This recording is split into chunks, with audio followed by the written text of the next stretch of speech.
Hey, how's it going, everyone? Just back again with another sequence video. I'm going to read this one right from, the book that I'm reading. It's hard to find, consistent translations of Enoch online. So, I'll just read it right from the book. This is in chapter 38 to 39. So, again, I'm finding it again in multiple places here. And I'm only up to chapter 48, but it's incredible, to me that this sequence is everywhere. And, Enoch is pretty detailed. It talks about the elect quite often. And so I suspect that, I'm going to miss a few in here, but, I'm definitely catching a few of them. So Enoch 38, the first parable, when the congregation of the righteous will appear and sinners will be judged for their sins and will be driven from the face of the earth. And when the righteous one will appear before the eyes of the righteous, whose elect works hang upon the Lord of spirits, and light will appear to the righteous and the elect who dwell on the earth. So this is a reference for the last days, where then will be the dwelling of the sinners and where the resting place of those who have denied the Lord of spirits. So it uses Lord of spirits to describe the Heavenly Father, the Creator, and then it uses elect one to describe Christ, who's the first fruit. And then it says elect ones when it describes the elect, the first fruits. Okay, so that's the language that Enoch uses.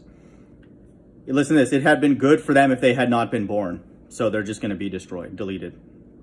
And so now right away we have a reference to Christ's second coming, and then it will appear to the elect, when they're on the earth.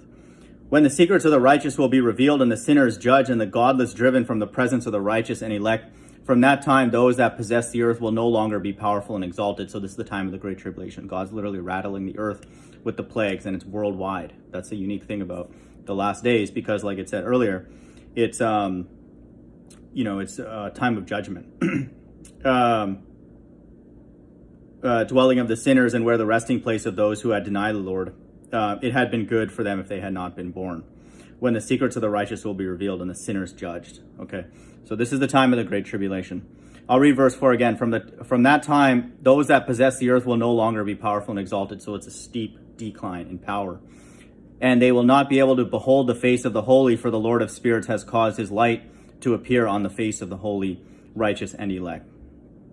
And so, for the Lord of spirits, the Most High, has caused his light, which is Christ, to appear on the face of the holy, righteous, and the elect. Okay. Then will the kings and the mighty perish and be given into the hands of the righteous and holy. And so after the Great Tribulation, Christ returns with his elect, and then they're going to be destroying everybody with the mark of the beast in these so-called UFOs.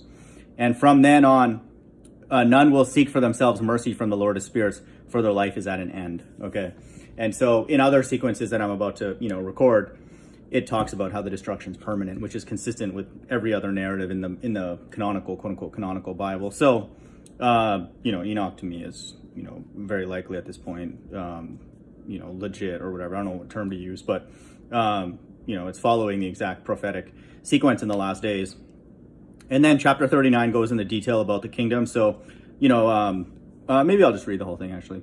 And it will come to pass in those days that elect and holy children will descend from the high heaven, and their seed will become one with the children of men. In those days Enoch received books of zeal and wrath, and books of disquiet and expulsion, and mercy will not be accorded to them in the Lord of spirits. And in those days a whirlwind carried me off from the earth and set me down at the end of heaven. And there I saw, now we're going to get reference to the kingdom of heaven. And there I saw another vision, the dwelling places of the holy and the resting places of the righteous. Okay, and then it goes into detail of it. Here mine eyes saw their dwelling with his righteous angels and their resting places with the holy. And they petitioned and interceded and prayed for the children of men, and righteousness flowed before them as water, and mercy like dew upon the earth. So it is among them forever and ever. Okay. And in that place mine eyes saw the elect one of righteousness, this is Christ, and I saw his dwelling place under the wings of the Lord of spirits, which is the Most High. And righteousness will prevail in his days, and the righteous and the elect will be without number before him forever and ever. Okay, so this again, you could read the rest of it. I would highly recommend people read Enoch. Read every book of the Bible. But, this is a great collection to have, or a great book to have in your collection.